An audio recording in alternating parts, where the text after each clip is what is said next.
Chicos, comenzamos. El día de hoy vamos a hablar sobre el primer tejido en histología, el tejido epitelial.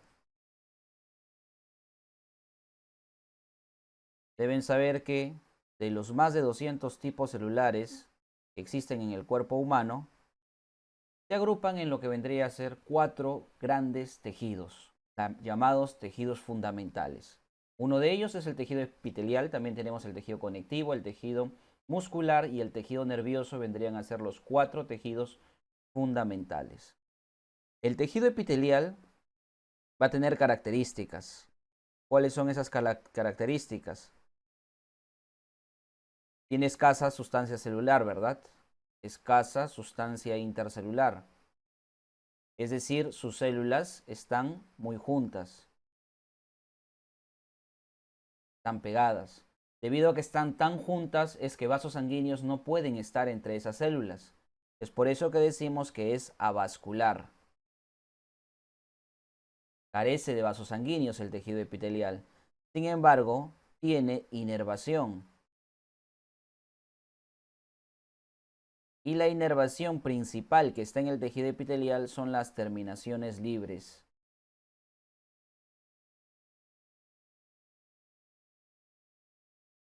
Bien, así se llama. Son prolongaciones de dendritas denominadas terminaciones libres.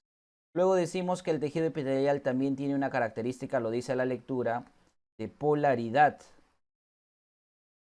Bien, ¿qué quiere decir polaridad? Que sus células guardan una relación apuntando hacia algo. Es decir, se puede identificar en un tejido epitelial cuál es la región apical, cuál es la región lateral y cuál es la región basal. Cuando decimos región basal, nos estamos refiriendo a que existe una estructura como soporte nutricional de las células epiteliales. ¿Cómo se llama esa estructura? Membrana basal. Membrana Membrana basal. basal. Muy Membrana bien, basal. chicos. Perfecto. Membrana basal. Entonces, todos los tejidos epiteliales tienen membrana basal. Responden sí o no. ¿Todos tienen membrana basal? Sí. Sí. La respuesta es no. Hay un tipo de tejido epitelial que carece de membrana basal y lo dice la lectura. Si alguien lo sabe, lo dice. ¿Cómo se llama ese tejido ¿Epiteloide? Muy bien, el tejido epitelioide. Perfecto. Él carece de membrana basal. Muy bien, polaridad. Entonces, decimos que hay una parte apical, hay una parte lateral y hay una parte basal. Bien, eso significa que tenga polaridad. Y otra cosa es que se nutre por una membrana, de la cual vamos a hablar después, llamada membrana basal. Bien, el tejido epitelial se va a clasificar o se va a dividir. ¿Cuáles son las divisiones del tejido epitelial? Básicamente se divide en dos partes. Número uno, tejido o epitelio de revestimiento. Epitelio de revestimiento.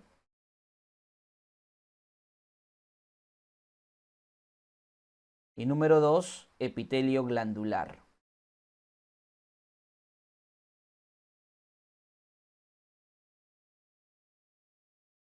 Ahora yo pregunto, ¿es lo mismo tejido epitelial que epitelio?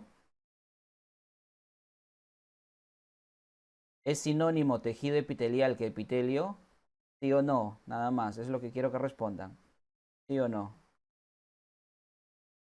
Respuesta no.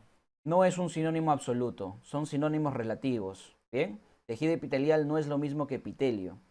¿Por qué? Porque existe dentro del tejido epitelial, sobre todo dentro del epitelio de revestimiento, tejidos especiales que cubren estructuras internas, llamada endotelio y mesotelio. Cuando decimos tejido de revestimiento o epitelio de revestimiento, nos estamos refiriendo a tres grandes grupos. Grupo A, grupo B y grupo C. Existen los epitelios, que son los más abundantes. Epitelios. Se dice, o es el correcto término de llamar epitelio, aquel tejido epitelial que cubre una estructura por fuera. Una estructura cubierta por fuera se llama, un tejido epitelial que cubre una estructura por fuera se llama epitelio. Esa es la definición de epitelio. ¿Bien? En cambio, si cubre por dentro, se llama endotelio. ¿Bien? Pero el endotelio tiene una modificación o una parte especial que es la cobertura interna en el corazón, llamado endocardio. Es por eso que el segundo grupo que vamos a colocar acá, y esto es una clasificación que no lo tiene a la lectura, y yo lo voy a colocar, es cardioangiotelios. Los cardioangiotelios. ¿Quiénes son? El endotelio y el endocardio. Es la cobertura epitelial,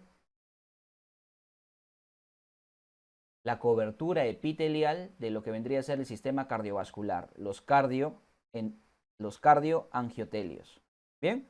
Y como tercer punto tenemos la cobertura de estructuras en el interior de cavidades del cuerpo humano, cavidad torácica, cavidad abdominal, cavidad pleural, cavidad pericárdica, los mesotelios. Entonces, aquí no deberíamos, si queremos ser más estrictos, no deberíamos colocar epitelio, sino deberíamos colocar tejido epitelial de revestimiento. Igualito, acá deberíamos colocar tejido epitelial de glandular. Pero todavía es aceptado que mencionen como epitelio a esos dos títulos, epitelio de revestimiento y epitelio glandular.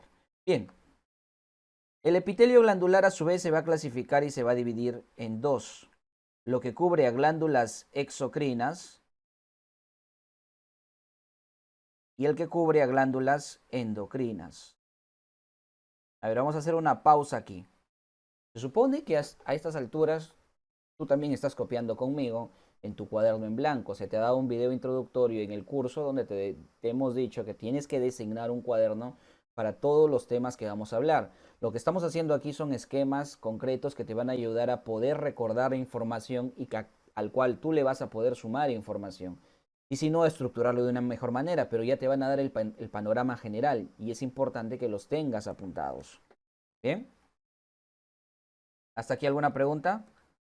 Todo fácil, ¿verdad? Tejido epitelial, características y la clasificación, la primera clasificación que hemos visto. ¿Dónde se encuentra el tejido epitelioide que mencionó su compañero? El tejido epitelioide se encuentra aquí, dentro de lo que vendría a ser el epitelio glandular de glándulas endocrinas.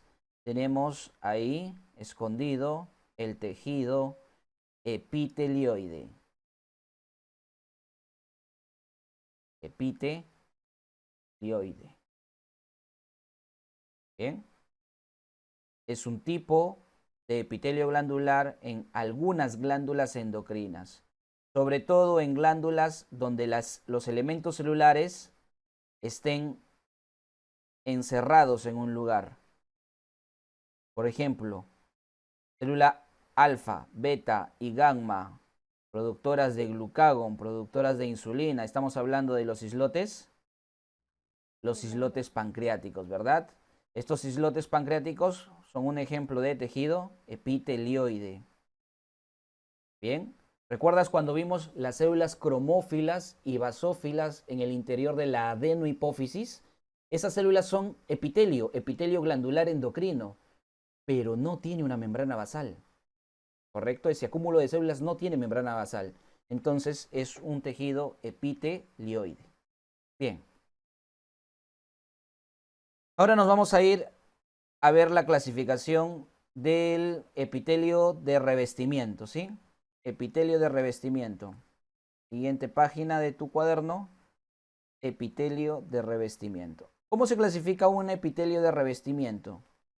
Se clasifica de acuerdo a la forma de las células y al número de capas que existen. Los epitelios de revestimiento pueden tener una sola capa de células cúbicas, planas o cilíndricas, ¿verdad? O pueden tener varias capas de ese mismo tipo de formas celulares. Revestimiento. Muy bien. Entonces, la primera clasificación que vamos a hacer de los epitelios de revestimiento es de acuerdo al número de capas. Si solamente es una capa, se llamará tejido o epitelio simple. ¿Bien? Ya en tu lectura están todos los ejemplos. Si son 2 a más capas, se llamará tejido mayor de 2 capas o de 2 capas a más, mayor o igual. Tejido estratificado.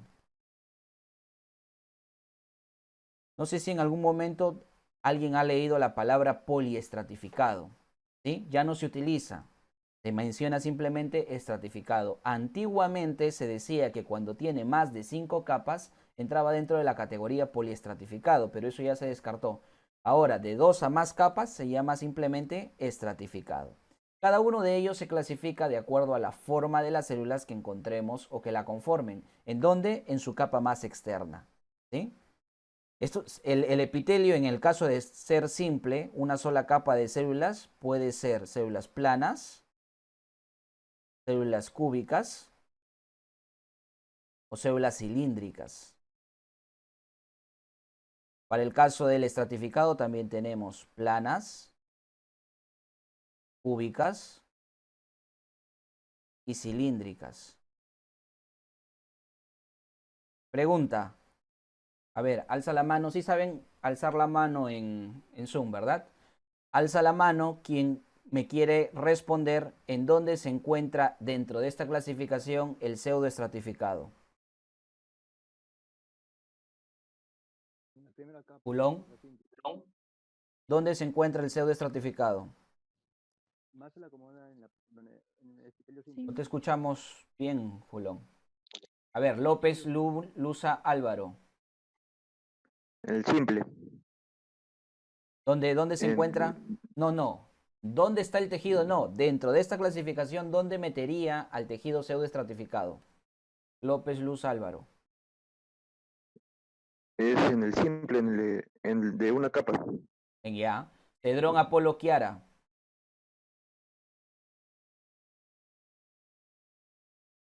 Cedrón, Apolo, ¿dónde metería el pseudoestratificado? En simple, cilíndricas. En el simple ¿No? cilíndrico. Mentira. No está dentro de esa clasificación. El tejido, la correcta manera de clasificar al pseudoestratificado, y son errores que suelen cometerse en la facultad, la correcta manera de clasificar al pseudoestratificado es dentro de los tejidos de revestimiento o epitelios de revestimiento especiales. ¿Sí? Entonces tenemos 3 categorías de epitelios de revestimiento: simples, los estratificados y los especiales. Si digo especiales significa que hay más de uno. Sí, están el pseudoestratificado,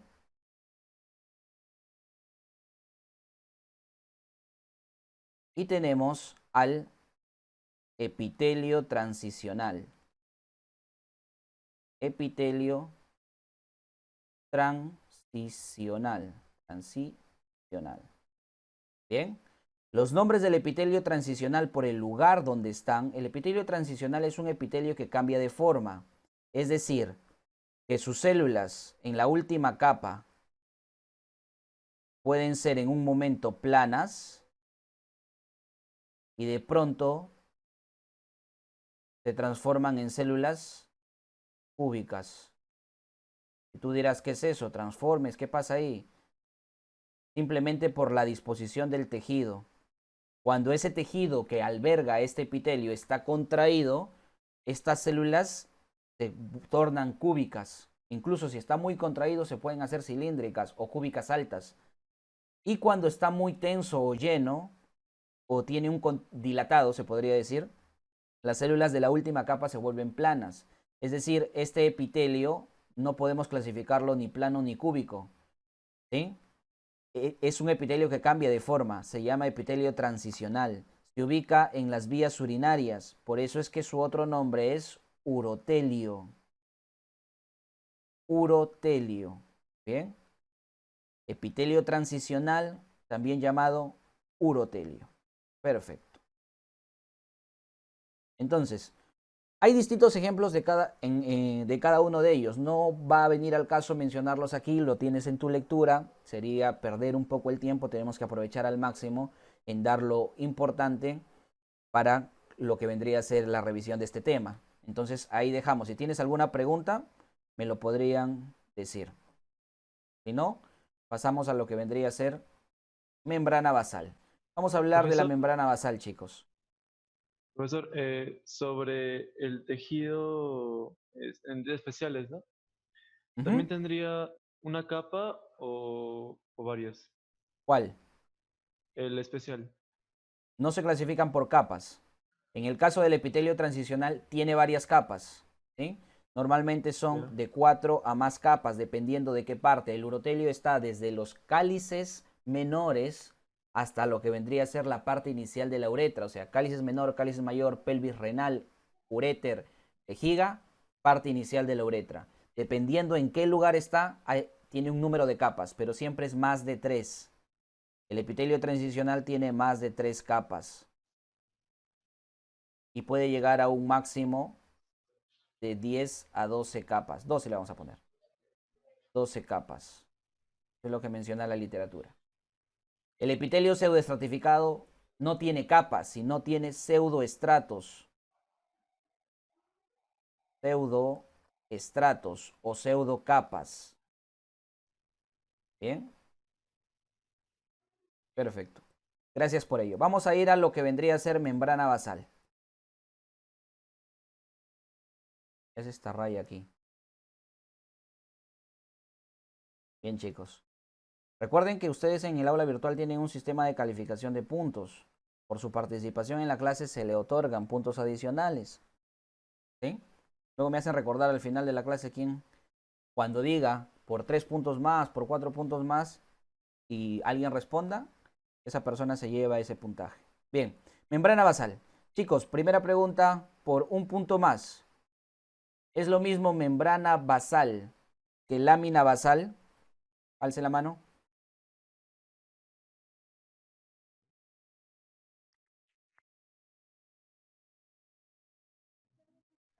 ¿Alguien? No, no es lo No, mismo. Giseli, dime cuál es la diferencia, Giseli, para Que que te ganes el punto. la membrana tiene lámina basal y lámina reticular. Perfecto. La membrana basal, o sea, no es lo mismo, sino que una está contenida en la otra. La membrana basal, chicos, es aquel tejido conectivo que le permite a un epitelio, acá voy a dibujar un epitelio de monoestratificado, es decir, de una sola capa, que tiene su membrana basal. La membrana basal tiene una primera porción denominada lámina, pero esta lámina basal en realidad está compuesta de dos capas. Una capa llamada lúcida y otra capa denominada densa. Todo esto vendría a ser la lámina basal. Lámina basal. ¿Bien? ¿Cómo se llama el primer estrato? Estrato lúcido o capa lúcida. Y luego tenemos la capa densa. ¿Cuál es la diferencia entre el estrato lúcido y el estrato denso? La presencia de fibras colágenas y el tipo que tienen en cada una de ellas. Como su compañera Giseli lo dijo, que se ganó un punto, luego me hace recordar, la membrana basal está compuesta de la lámina basal más la lámina reticular. ¿Sí? A la unión de las dos las llamamos membrana basal. Lámina basal más lámina reticular. ¿Y qué hay debajo? ¿Qué tenemos debajo? Tenemos el tejido conectivo. El tejido conectivo. Este tejido conectivo ya no es parte del epitelio. Déjame disminuir esto de acá. ¿Cuál es el epitelio? A ver, vamos. Membrana basal vendría a ser, como te había dicho, la lámina basal más la lámina reticular. Lámina basal más la lámina reticular. Y si yo sumo membrana basal más células epiteliales, todo esto de aquí se llama epitelio.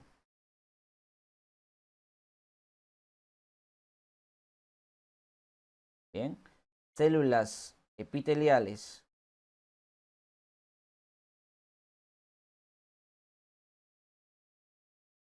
más la membrana basal, epitelio. Y debajo que tenemos el tejido conectivo. Es ahí donde se alojan los vasos sanguíneos. Aquí está la sangre pasando a través de los vasos, los capilares sanguíneos se alojan aquí. La membrana basal no contiene capilares sanguíneos, ¿sí? Es avascular. ¿Por qué? Porque forma parte del epitelio y el epitelio es avascular. La membrana basal en su capa lúcida, estrato denso de la lámina y la parte reticular tiene proteínas que son pregunta de examen. Entonces es importante que aquí te aprendas qué proteínas o qué elementos se encuentran en cada uno de estos estratos. Para la parte lúcida tenemos integrinas, ¿sí? También tenemos distroglicanos, y uno más le vamos a sumar laminina, ¿bien? En el estrato denso, por otro lado, en el estrato denso, vamos a tener la presencia de perlacano. Cuando hablemos de tejido conectivo, te voy a enseñar, porque la membrana basal es tejido conectivo. El tejido conectivo está formado por fibras. Estas fibras van a tener una clasificación que la vamos a aprender en tejido conectivo y te va a ser un poco más familiar identificar de qué estamos hablando. Por ahora simplemente por memoria recuérdalos, ¿sí? Perlacano.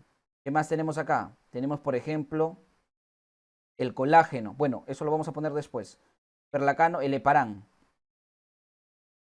El heparán sulfato. La fibronectina.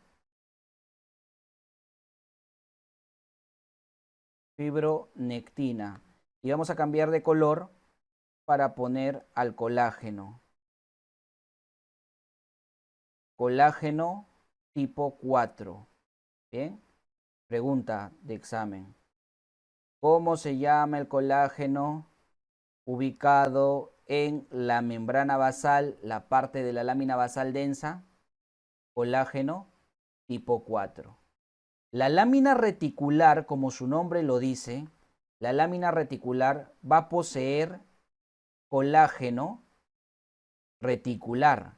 El colágeno reticular, por un punto más, alzan la mano, de los 21 tipos o 20 más tipos de colágeno que existen descritos en la literatura, ¿cuál es el llamado colágeno reticular?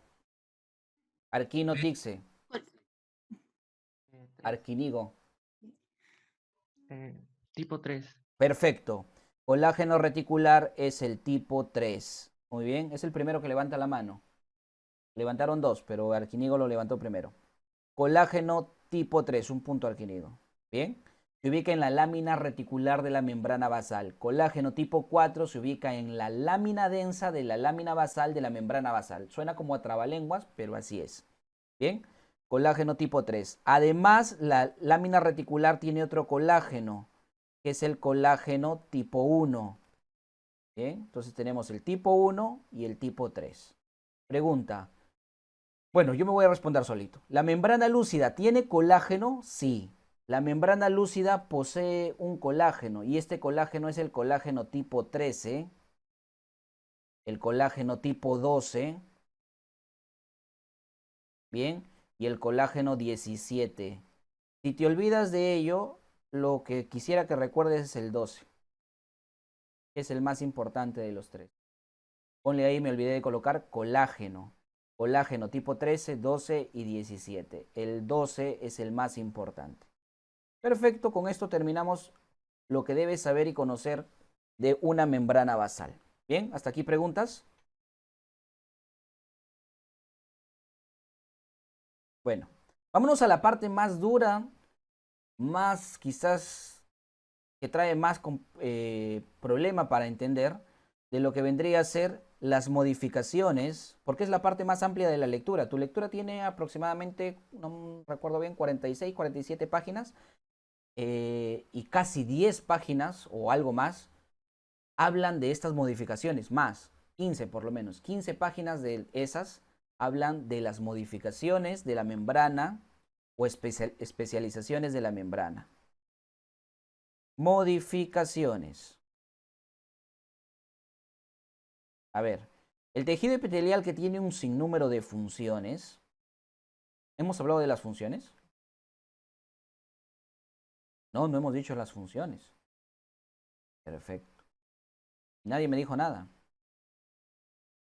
Porque tiene un montón de funciones el tejido epitelial, es que se estudian, o sea, los histólogos se preguntaron por qué es que cumple tantas funciones y no son simplemente la función de cubierta o protección, sino la función de detección, de ser receptor, la función de producción de sustancias, de recepción de sustancias, la función de transporte, ¿bien? Entre otras. ¿Por qué es que tiene tantas funciones los epitelios? Entonces, al preguntarse eso, se dieron cuenta y ahondaron más, y la respuesta estaba en las estructuras que tienen estas células.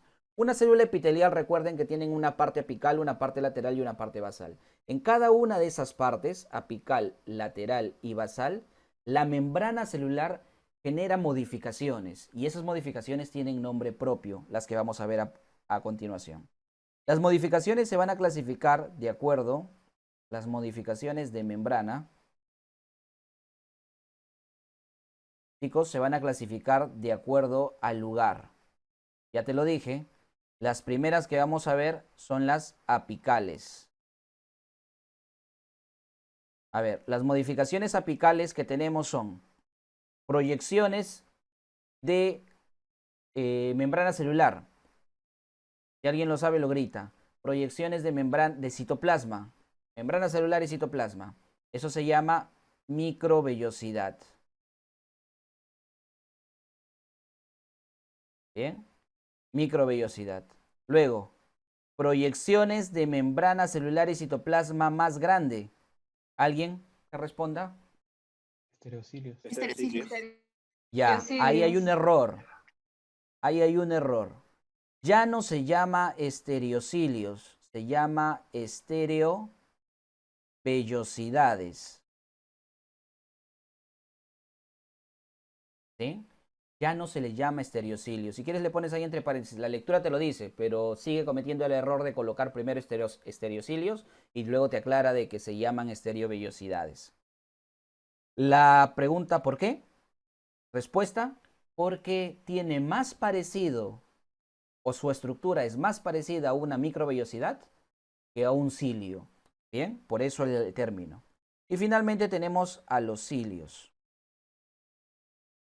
Ahora, las estereovellosidades o estereocilios, llamados así antiguamente, son de ubicación escasa, o sea, son poco abundantes en el cuerpo.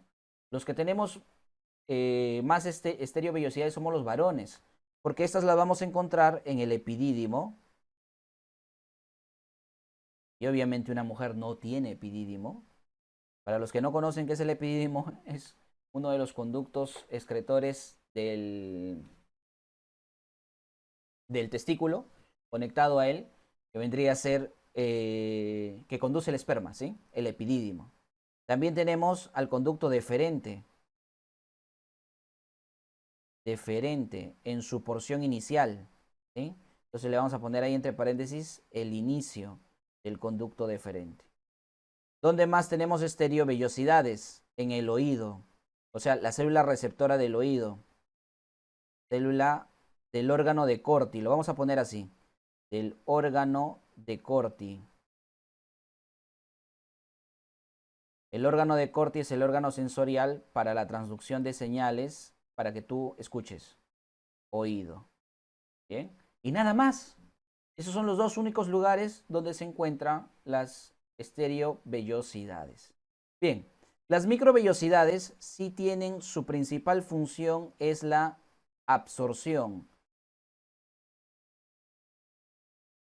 Si su principal función es la absorción, ¿dónde más se hace absorción en el cuerpo humano? En dos lugares. Primer lugar, intestino. Si te estoy poniendo acá palabras, son porque son palabras claves que te van a ayudar a recordar, ¿sí? Intestinos. Absorción de todos los nutrientes luego del proceso de la digestión. ¿Dónde más hacemos absorción? Que se llama reabsorción. en los túbulos renales.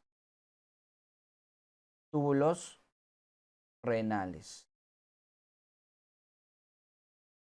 Esos son los dos grandes lugares donde encontramos microvellosidades.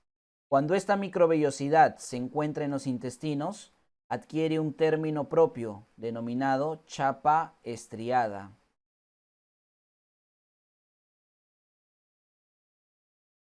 Chapa estriada. Perfecto. Por el lado de los cilios se clasifican, eso es una clasificación ya muy moderna, no creo que te la enseñen en la universidad, no llegan a tanto. Los cilios se clasifican, pero para los que lo leyeron y lo entendieron, mis respetos, bacán, porque te has llevado un conocimiento actualizado. En la última edición del libro Ross, que es la que tú estás leyendo en el capítulo correspondiente, esta clasificación de los cilios no tiene más de 4 años. ¿Bien? 3 tipos de cilios. Tenemos los cilios móviles, los cilios primarios y los cilios nodales. Pregunta, ¿cuáles son los cilios embrionarios? ¿Quién responde? Los nodales. Los cilios Muy nodales. bien, perfecto. Perfecto, los cilios nodales. Ahora, ¿por qué se le llama nodales? Cuando llevemos embriología, vas a ver que existe un nodo primitivo. Este nodo primitivo va a permitir la gastrulación en el embrión. Si ahora no lo entiendes, no hay problema. Solo recuerda que se encuentran en el embrión este tipo de cilios. Y nada más. Después ya no los tenemos. Perfecto. Los móviles son los más abundantes.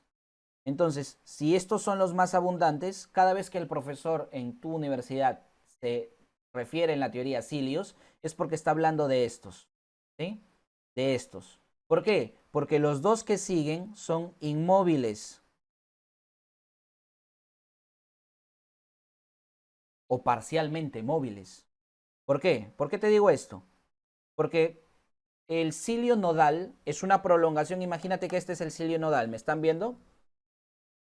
Toda la prolongación es el cilio nodal, sin embargo, solamente la parte de arriba o la mitad superior es la que se mueve y se mueve dando giros.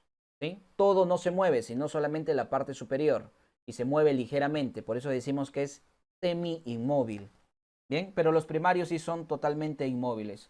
Si se mueve un cilio primario, es porque el líquido que está en su parte externa lo está moviendo.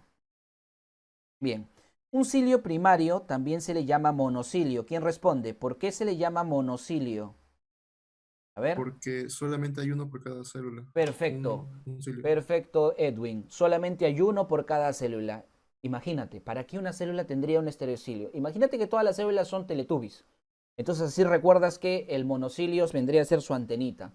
Todas las células del cuerpo humano tienen una prolongación chiquita de 3 a 5 micras de su membrana llamado estereocilio. Es como si fuera su antena.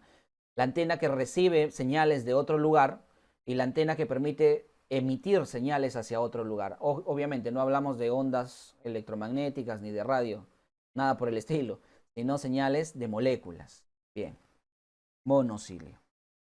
Ya. Si yo te digo 9 más 0, 9 más 2, ¿a qué me refiero en cuanto a lo que estamos hablando? A los la móviles, estructura. a los móviles. Bueno, claro, la estructura de los móviles. Perfecto. La estructura de las móviles está formado por 9 dobletes de ductos hechos de tubulina, 9 y 2 en su parte interna. ¿Sí? Conectados estos 9 en la periferia por dineína y conectados hacia el centro por otra especie de moléculas proteicas, entre ellas la conexina. Bien, recuerda esto a motivos de examen nada más. Si no lo estás entendiendo adecuadamente, recuerda revisar la lectura. Aquí yo te doy el panorama general y el enfoque. Se supone que tú ya vienes leyéndola. Si no lo entiendes es porque no la has leído, así que después lo revisas. 9,0 es la estructura con la cual se designa a los inmóviles. 9 más 0. ¿Bien? Perfecto, chicos. Hasta ahí lo que vendría a ser la parte apical. ¿Todo quedó claro? Espero. Número 2. Estamos viendo modificaciones de membrana. La parte apical ya lo hicimos. Lateral. Número 2. Y agrandamos aquí. Lateral. Empieza a complicar la vida. Empezamos a convulsionar quizás algunos. La parte lateral de una célula epitelial, usualmente está esa membrana unida a otra. Por ejemplo, acá tenemos microvellosidades de una célula unida a otra. Microvellosidades en su porción apical, célula, célula. Bien, ahí tenemos dos células y vamos a ver qué es lo que sucede en sus partes laterales. Como la parte lateral de estas células en un epitelio suelen estar contiguas a otra célula, es que aquí se dan uniones. ¿Uniones de qué tipo? Uniones en la parte superior que evitan de que algo pase por aquí. Uniones en la parte media que fijan a las células, las conectan. ¿Sí? Y uniones en la parte un poco más inferior que son como ductos que intercomunican a estas células. ¿Sí? Y listo. Esas modificaciones son las que existen en la parte lateral. Las primeras se llaman uniones ocluyentes o estrechas. Las segundas se llaman uniones adherentes o de conexión. Y las terceras se llaman uniones comunicantes. ¿Sí? ¿Por qué es que Diosito creó uniones adherentes? Para que no se separen las células. ¿Para qué se creó las uniones ocluyentes? Para que no pase algo entre las células. ¿Y para qué se creó las uniones comunicantes? Para que las células no estén solas y se pasen lo que necesiten. Así como pasa en la pandemia en ciertos poblados de bajos recursos, donde hacen olla común, igualito. Si a esta célula le falta calcio, la otra se lo da por este conducto. Si necesita un elemento, la otra se lo da, ¿sí? Sirve para interconectar citoplasma. Las uniones comunicantes. Pongámoslos entonces aquí. Modificaciones laterales. A, la primera. Unión ocluyente. Unión ocluyente. 2, la segunda. ¿Cuál era, chicos? ¿Cuál era? Muy bien. Adherente. Uniones adherentes. Número 3, uniones comunicantes.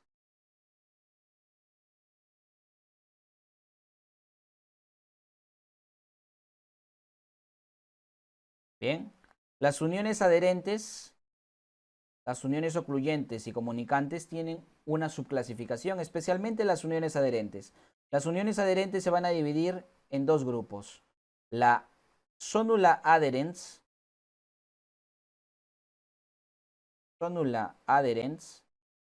y la mácula adherens. Mácula adherens. El otro nombre de la mácula adherens es desmosoma. Bien, desmosoma. Ahora, las uniones comunicantes también se llaman uniones tipo GAP. Uniones tipo GAP, uniones comunicantes. Bien. Las uniones ocluyentes he dejado ese espacio al propósito. ¿Por qué?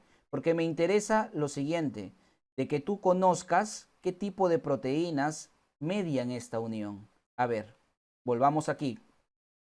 Las modificaciones de membrana laterales y las que vienen, que son las basales, necesitas saber parte de cuáles existen, de qué se componen. ¿De qué se componen? De proteínas. Proteínas que median estas comunicaciones. Entonces, ¿cómo se llama la proteína en la unión ocluyente? En la unión ocluyente existen 4 tipos de proteínas. ¿Alguien me lo puede decir? Por 3 puntos, si dicen las 4. Ocludina, Julón. Oc- Julón, primero Julón. Ocludina, Claudina, la YAM y la PZ. No te escuchamos, Julón, perdiste la oportunidad. Giseli, Ya, en PDZ. Sí, sí, cómo no. a ver, dime. ¿Se escucha ahora sí? Ah, ya. Sí. Ocludina, Claudina, ya en PDZ. Ya, no. Giseli. ¿Qué? Y eso que tiene la lectura al lado, ¿ah? Ocludina, Claudina y ya. La otra no me acuerdo. Ya, no, chicos. A veces la lectura, por más bonita que sea, no del todo dilucida lo que uno debería entender. Tenemos una membrana acá, tenemos otra membrana acá, ¿sí? Entonces, esas dos membranas se van a unir. Aquí tenemos una proteína llamada claudina. En el otro lado, otra proteína llamada claudina. Entonces, ambas claudinas se conectan. ¿Cómo se llama esa proteína? Claudina. Ahora, la unión no solo se compone por estas proteínas, sino como lo han mencionado sus dos compañeros anteriores, existen las ocludinas. Pero mira, a diferencia de las claudinas, las ocludinas son más pequeñas. Y si las ocludinas son más pequeñas, no van a llegar a conectarse. Para que se puedan conectar, existe una proteína. Y esa proteína que las conecta, no lo dice la lectura, se llama tricelulina. Tricelulina. Adicionalmente a estas tres, existen una proteína que recorre esta membrana, se conecta a las claudinas y va hacia el otro lado. Esa proteína que hace eso se llama proteína YAM. Entonces, la respuesta a la pregunta que yo hice, ¿cuáles son las proteínas de la unión ocluyente? YAM, claudinas, ocludinas y tricelulina. ¿Bien, chicos? Espero que hayas dibujado ese gráfico. Muy bien. Doc, las uniones adherentes, sonula adherens y mácula adherens, ¿también tienen proteínas? Sí, lo vamos a ver. Acá no lo vamos a poder colocar, lo vamos a ver después. ¿Sí? Lo que vamos a colocar es uniones comunicantes. Una unión comunicante, ya saben, acoplan eléctrica y metabólicamente a los citoplasmas. Así dice la literatura y te complica la vida, ¿no? Acopla eléctrica y metabólicamente a ambos citoplasmas. Lo que te están diciendo es que simplemente se conectan. Ya está. Se conectan. Entonces, está formado de 12 proteínas de esta forma. Esta es una. Acá coloco otra. E imagínate que en este lado pongo 6, formando un cilindro. Acá no lo voy a hacer, lo voy a hacer acá. Para que más o menos veas cómo es. En conjunto te forman así. Como si fuera un ducto, un cilindro. ¿Sí? Entonces, 6. 6 más acá.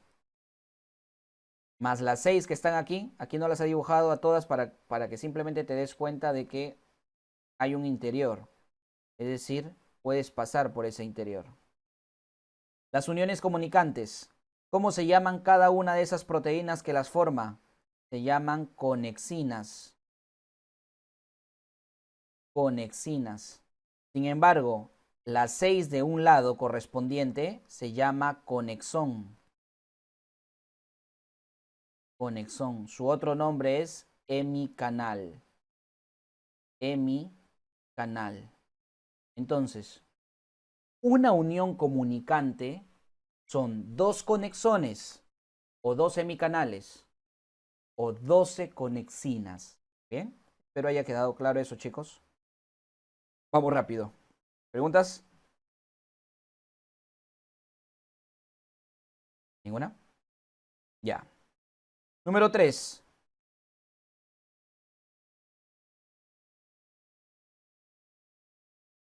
Número 3. Basal.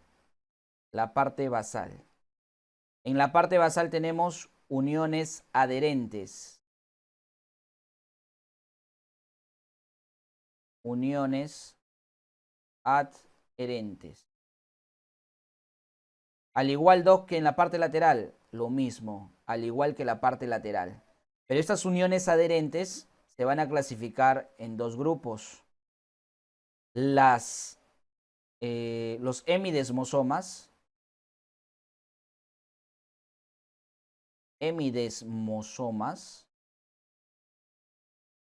Y la adhesión focal.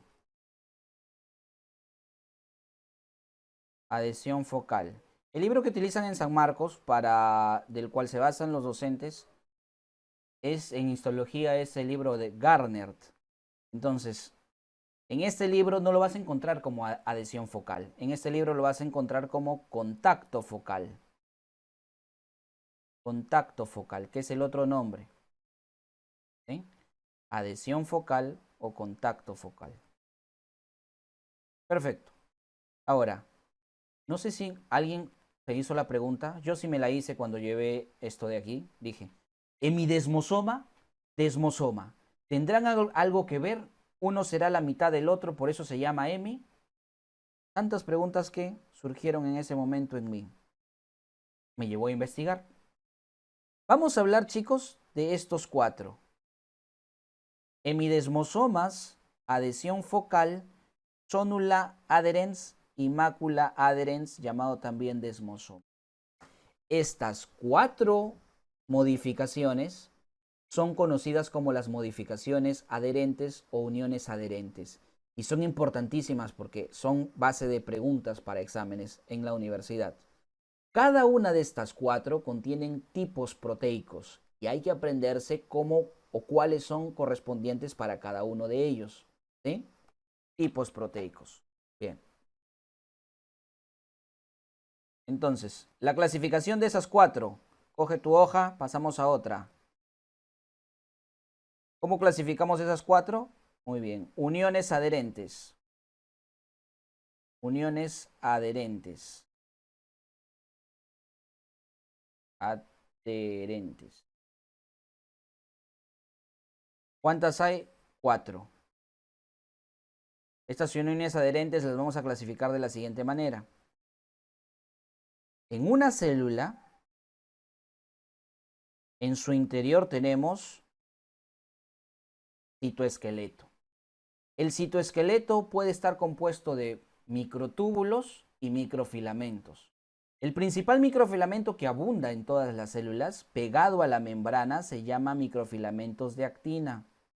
Aquí lo voy a poner. No solamente en esa parte, sino que también aquí tenemos microfilamentos de actina. Otra de las estructuras que están en el citoesqueleto son microtúbulos o filamentos intermedios, discúlpame. Los filamentos intermedios son más gruesos. Los filamentos intermedios, sin ningún grosor mayor, así lo voy a representar. Y también lo puedes encontrar arriba o abajo. Bien. ¿Hasta ahí me están siguiendo, chicos? Espero que sí. Esto vendría a ser la lámina basal. ¿Qué parte? ¿La densa o la lúcida? Muy bien, no todos a la vez. La lúcida, ¿correcto? La lúcida. Entonces, cuando son filamentos de actina y ahí se ha dado una unión, es decir, unión de 2 células hacia los filamentos de actina, célula, célula y filamentos de actina, esto se llama sonula adherens. Sonula adherens.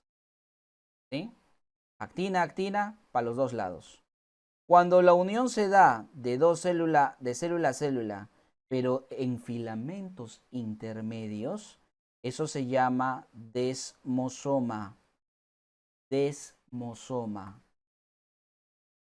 Digamos, cuando la unión se da de la matriz a la célula y en filamento de actina, eso se llama contacto focal o adhesión focal. Cuando la unión se da de célula a la matriz, o sea, la lámina, pero internamente está unido a un filamento intermedio, la unión se llama hemidesmosoma. Hemidesmosoma. Esto de acá es contacto focal. Chicos, ¿preguntas de esto? ¿Se entendió? Entonces, pregunta para Chacaliasa Flores Rita. De las 4.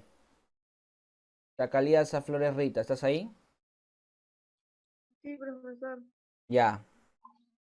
La pregunta en tu examen sería, ¿cómo se denomina la unión de anclaje que une filamentos intermedios célula matriz? ¿Cómo se denomina la unión de anclaje que une filamentos intermedios célula matriz?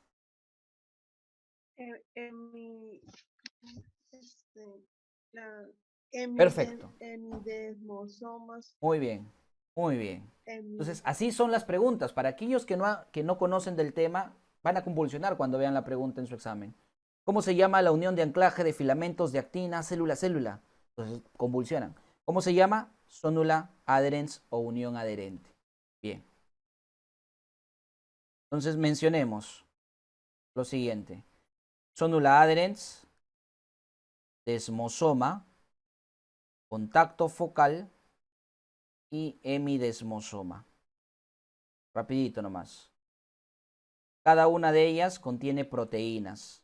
No me va a dar el tiempo para poder hacer en un gráfico como lo hice con la unión ocluyente.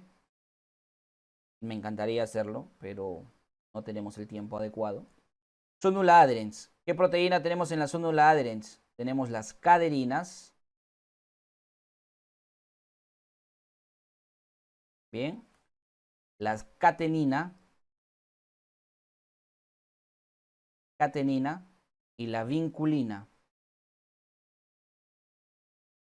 Doc, dígame cuál tengo que grabarme en caso mi memoria un poco me falle y no puedo grabarme todas. Caderinas. ¿Sí? Si quieres, olvídate de la catenina y la vinculina. Desmosoma. En un desmosoma vamos a tener la presencia de, su nombre lo dice, desmogleína. Desmogleína y desmocolina. Ojo con esto. La desmogleína y la desmocolina son caderinas con nombre específico. O sea, tienen la misma naturaleza y estructura proteica. Desmogleína y desmocolina son caderinas. Bien. Tenemos otra adicional que puedes aprender, que es la placoglobina.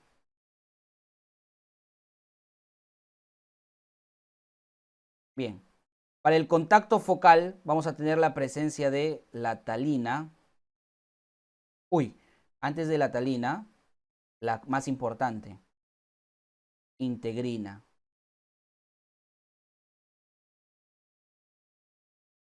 Integrina.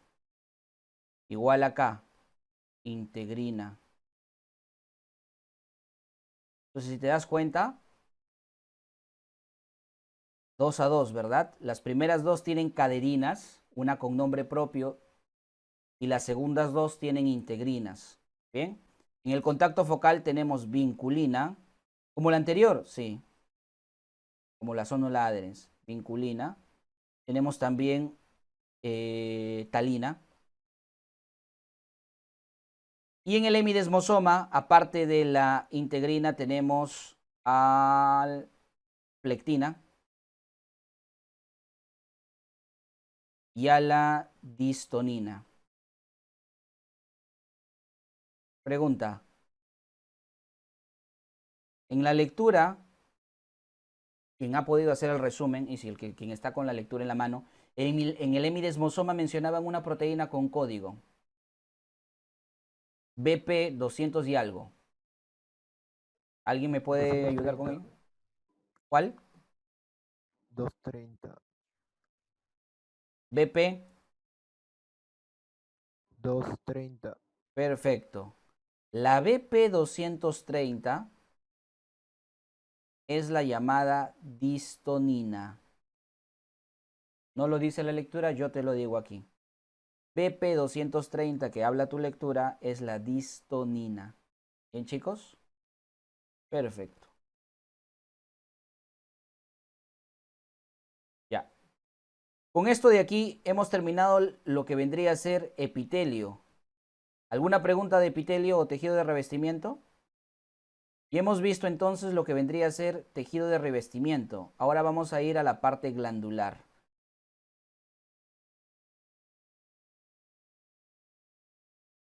El epitelio glandular, chicos, se va a clasificar en base a diferentes parámetros. El epitelio glandular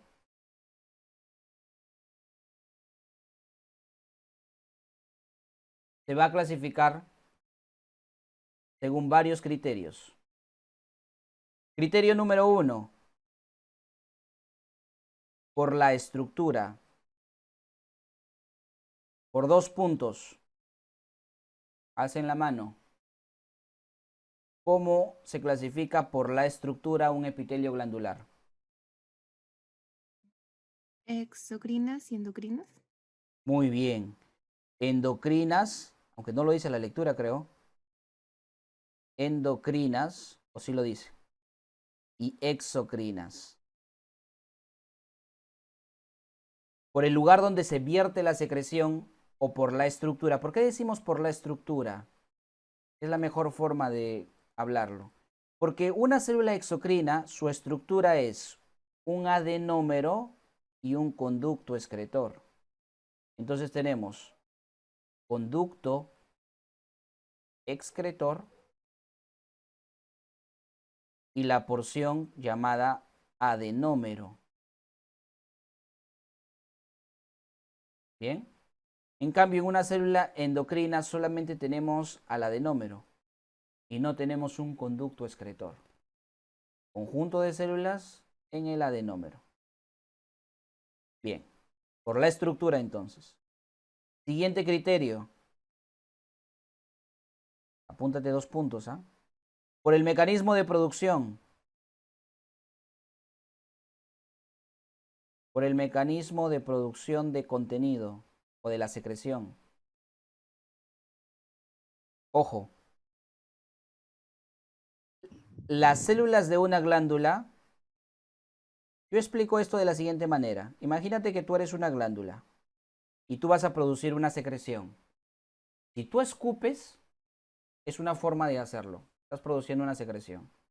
Otra forma de hacerlo es cortarte pedacitos. Agarras tu dedo, te lo cortas, lo exprimes tu sangre y lo botas con todo el dedo. Estás botando una secreción, cortándote pedazos de tu célula o de ti. Y la última forma sería tú te matas por completo, 50, 70 puñaladas y ya con todo así desangrado eres una secreción más. Lo mismo pasa en las células. Cuando la célula escupe, entre comillas, o bota su contenido de citoplasma, ojo, contenido de citoplasma, a esto se llama secreción merocrina.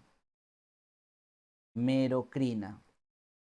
Cuando una célula bota parte de ella, es decir, partes de ella, membrana celular y citoplasma, se llama apocrina. Y cuando la célula por completo se destruye para poder liberar la secreción, es decir, hace apoptosis y muere, se llama holocrina. Las holocrinas o las secreciones producidas de forma holocrina son las que tienen células muertas y por ende ese tejido o esa sustancia tiende a oler de una forma no normal, ¿no? A oler feo. Por eso es que son propio este mecanismo de las glándulas sudoríparas, ¿sí? Las glándulas, discúlpame, sebáceas en la piel son las que producen o tienen el mecanismo de secreción holocrina. Pregunta por 3 puntos. Para Cielo Guamán, estaba dirigida. ¿Qué tipo de secreción tiene la glándula mamaria? Cielo Guamán. Bueno, ¿No te escuchamos? Mero, apo, olo. mero, ¿De nuevo? medocrina, Todas son crinas, mira. Crina dijo. Todas son crinas, cielo. la primera. Mero, crina. ¿Alguien quiere? Quispe Cucho. Apocrina. Apocrina. Apocrina. Deberíamos hacer una votación, ¿no? Yo les apuesto que todas o todos apoyan a Quispe y dicen apocrina. ¿Verdad? Todas apoyan o todos apoyan a Quispe y se están equivocando. Y si apoyan a Cielo, también se equivocan. La glándula... Albert, ¿cómo? A ver. Exocrina. No, estamos hablando de esto, según el mecanismo de producción. Merocrina, apocrina o holocrina. Albert, fácil, pues. Se ha dicho que Mero se equivocó, apocrina se equivoca, holocrina también es la respuesta. No. No es Mero, ni Apo, ni Holo. Entonces, ¿cuál es? Son dos de estas tres. O sea, exclusivamente no es una de ellas. La célula de la glándula mamaria, cuando quiere liberar proteínas, y esto no lo dice el libro, por eso lo aclaro y es importante, la producción de la glándula mamaria es leche. La leche tiene básicamente dos componentes en abundancia, a excepción del agua: proteínas y grasa. Cuando va a liberar grasa o elementos lipídicos, lo hace de forma apocrina. Cuando va a liberar proteínas, lo hace de forma merocrina. Es decir, el tipo de mecanismo de producción de la glándula mamaria es doble: mero y apocrina, aunque tu libro solo la clasifique en apo. Bien, o tu lectura. Siguiente mecanismo. Por el número de células. Esto es fácil, ¿ya? Por el número de células. Es decir, ¿cuántas células hay? Se dividen en unicelulares, simple mencionarlo, y multicelulares.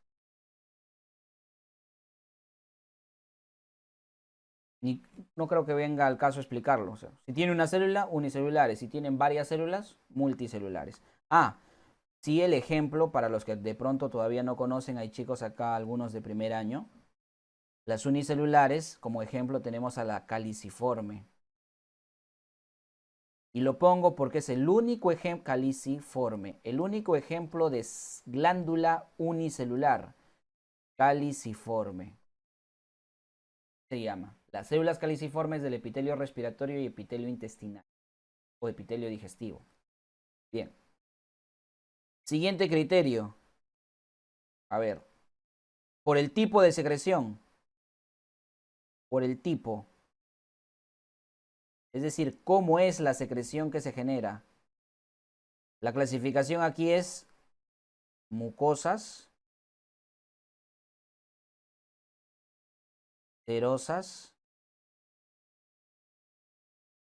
y mixtas. Es decir, si la secreción, chicos, contiene mucina, si contiene mucina, la secreción será mucosa. Si la secreción no contiene mucina, se llama serosa. ¿Y cuándo se llamará mixta? Cuando contiene o es una glándula que tiene los dos tipos de células. Células que producen secreción mucosa y células que producen secreción serosa. No es que una célula produzca las dos, ¿eh? Aquí no es que una célula produzca las dos. Son células que producen secreción mucosa y células que producen secreción serosa. Las glándulas salivales son de las cuales se hacen preguntas con respecto a esto. La glándula salival produce saliva y la saliva puede ser mucosa o serosa. La glándula salival que produce mucosa es la sublingual. La que produce serosa es la parótida. Y la que produce mixta, es decir, tiene ambas, es la submaxilar. Chicos, en la glándula submaxilar al microscopio, tú observas células mucosas que con la tinción eosinhematoxilina se ven así. Medias transparentes, células mucosas. Porque la mucina, esta tinción no la pinta. Y alrededor de ellas, células serosas, un poco más oscuras. Así es un acino mixto, de lo que vendría a ser una glándula submaxilar. o submandibular. ¿Bien? Esto lo descubrió un histólogo llamado Giannuzzi. Por eso es que a esta estructura le llama la semiluna de Giannuzzi o Giannuzzi. ¿Dónde encontramos semilunas de Giannuzzi? En los acinos de la glándula submandibular o submaxilar. Bien, chicos. Por el tipo de secreción. Y para terminar, por la vía. Por la vía. Tu lectura no lo dice. ¿Alguien se quiere aventar? Por la vía de secreción. Si alguien quiere responder, lo dice. Yara. Tubular. No. No me refiero a cómo se llama el conducto o qué es por dónde se conduce la secreción, sino por la vía de secreción, un término que en realidad no estoy de acuerdo porque confunde, ¿no? Pero los histólogos lo llaman así. Por la vía de secreción quiere decir cada cuánto produce y en qué tiempo lo hace. ¿Está mal, sí o no? Yo también dije, está mal esto, pero bueno, así quedó. Yo no soy histólogo, los libros lo dicen, yo no lo digo. Por la vía de secreción se clasifican en secreción constitutiva y secreción regulada.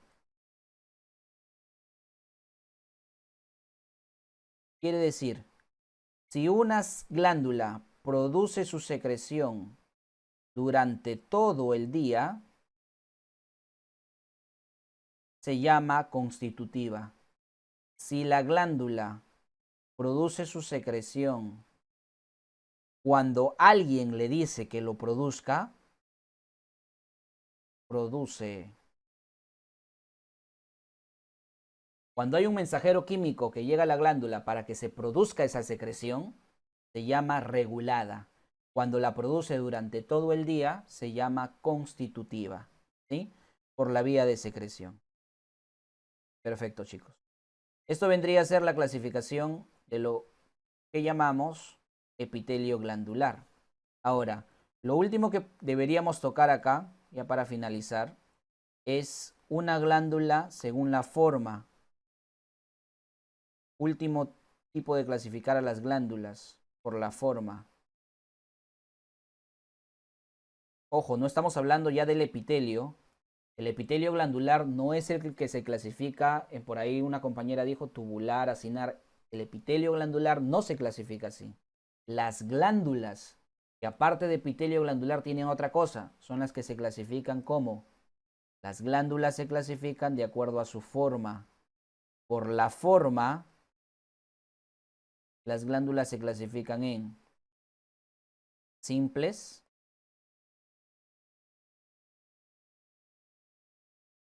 y por otro lado tenemos las compuestas. Por 2 puntos. Están apuntando todos los que han adquirido puntos en la clase del día de hoy, ¿no? Por 2 puntos. ¿Cuál es la diferencia de simple y compuesta?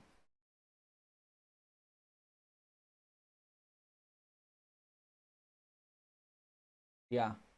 No hay participante. Llamamos a uno. Castañeda Morales Ashley. Si no lo sabe, puede responder. No lo sé, doctor. No lo sé, profesor.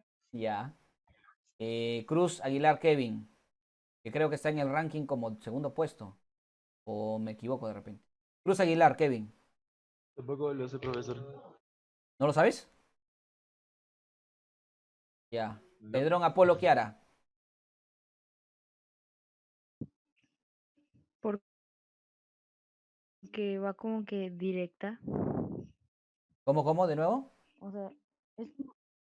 O sea, porque hay algunas que tienen como que ramificaciones así, y en cambio esta no tiene ninguna. Ya. Me encanta, ¿No? Kiara, que trates de razonarlo de acuerdo al gráfico. Sin embargo, los gráficos que están ahí, el libro es bonito, el libro es hermoso donde se ha extraído la lectura. Pero no sé por qué no lo hacen como deberían. Entonces tu deducción no es del todo cierta. ¿Por qué? Porque existe un subtipo llamado ramificada, que no es lo mismo que compuesta. ¿Sí? Vamos a ver. ¿Cómo se formaba una glándula exocrina? Recuerda que estamos viendo glándulas exocrinas. Porque las que se clasifican solamente son las exocrinas. Según la forma, las que se clasifican son las exocrinas. Una exocrina tiene un adenómero y tiene un conducto, ¿verdad? Entonces, si solo hay un conducto, se llama simple. Si solo hay un conducto, se llama simple. Se llamará compuesta cuando el conducto se divide.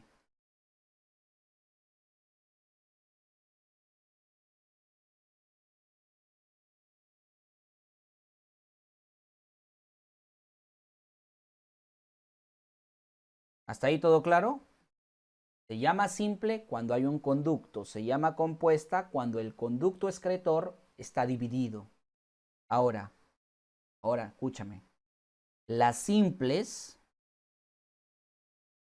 aparte del conducto que tienen, el adenómero, ¿verdad? Entonces el adenómero puede ser tubular. El adenómero puede ser acinar. O el adenómero puede ser alveolar. ¿Alguien pregunta? Solamente por razonamiento. ¿Alguien puede preguntar aquí algo? ¿Nada? Profe, ¿por qué Yo sí se ven parecidos? Ah, muy bien. ¿Quién fue? Flores, Edwin. Yo, Flor. Claro. ¿Por qué son parecidos y tienen diferentes nombres? Es que la diferencia lo da la parte interna. Las células en la acinar se disponen así. Las células en la alveolar se disponen así.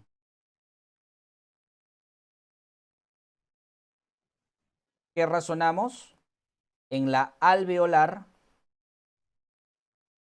las células son todas iguales adentro. En la acinar,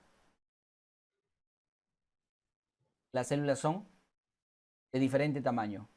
Las que están más cercanas al conducto, más chiquitas, y las que están más alejadas del conducto, más grandes. ¿Sí? Esa es la diferencia. Y acá tenemos la tubular. Bueno, ahí lo completarías. Eso vendrían a ser las células, ¿ya? Disculpa por ello, pero estamos contra el tiempo. Tubular, acinar y alveolar. Entonces, una compuesta puede tener, o tiene ramificación del conducto y puede ser de diferentes tipos. Aquí, ¿qué tipo sería? ¿Qué tipo sería esta? ¿Acinar? Acinar, ¿sí? Acinar. Deberían ser todos acinares. Yo por motivos de tiempo voy a dibujar aquí. Esto no sucede, ¿ah? No vayas a pensar que una compuesta tiene diferentes tipos de acinos. Siempre es el mismo acino. Entonces, si fueran todos verdes, así como el que estoy dibujando, sería compuesta alveolar. Si fueran todos así, sería compuesta acinar. Y si fueran todos así, sería compuesta tubular.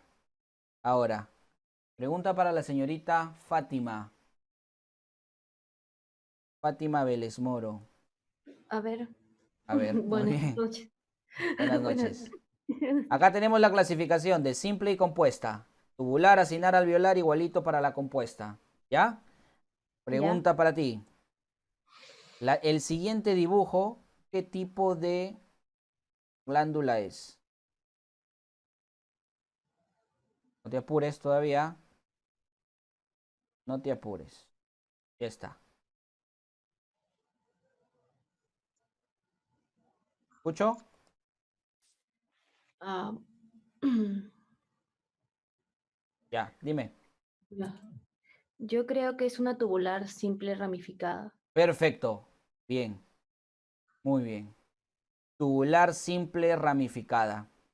Simple porque tiene un conducto y ramificada porque son varios adenómeros. ¿Entiende? Tubular simple ramificada. Ahora, achante, Jennifer Rosalía, Chávez achante. Sí. Vamos a forzar tu Chávez achante, ¿eh? ¿Qué crees que es esto?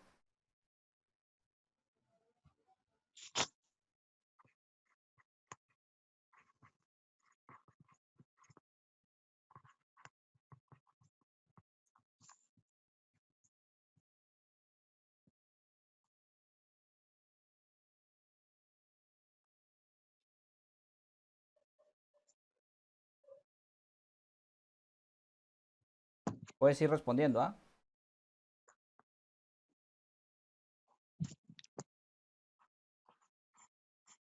Si no sabes, di no sé. Pulón. Tubular, compuesta, ramificada. ¿Cómo? Bueno, es compuesta, al parecer. Ya, escúchame. Si dices ramificada, ya no puede ser compuesta. ¿Sí? Ah, ya. La simple Entonces, tiene compuesta. un subtipo que son las ramificadas. Las simples tienen un subtipo que son las ramificadas porque tienen más de un adenómero. Pero las compuestas difícilmente vas a encontrar ramificadas. Aunque algunos libros de histología dicen, ¿no? Compuesta ramificada y compuesta simple, pero no. Ya, dime. ¿Nadie? A ver, Compuesta tubular, ¿no? ¿cómo? Compuesta tubular, ya. No. Por 2 puntos más entonces en su calificación. ¿Alguien? Chicos, esto es lo último ya de la clase, ya para irnos. ¿Es tubuloacinosa compuesta? ¡Ya! ¿Cómo se llama? Naomi, ¿verdad? Sí. Te reconocí por la foto. No es acinosa, porque aquí las células son todas iguales.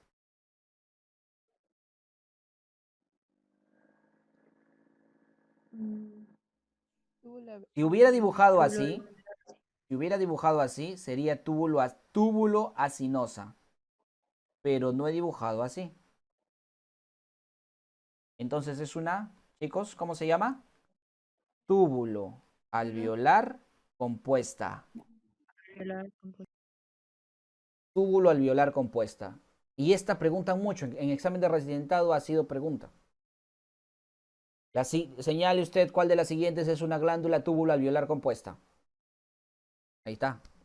Ejemplo, la glándula mamaria y las glándulas prostáticas. Así en tu cabeza, nunca que se olvide. Mama para mujer, próstata varón. Mama para mujer, próstata varón. Túbulo alveolar compuesta. Túbulo alveolar compuesta. Bien, chicos, ahí terminamos.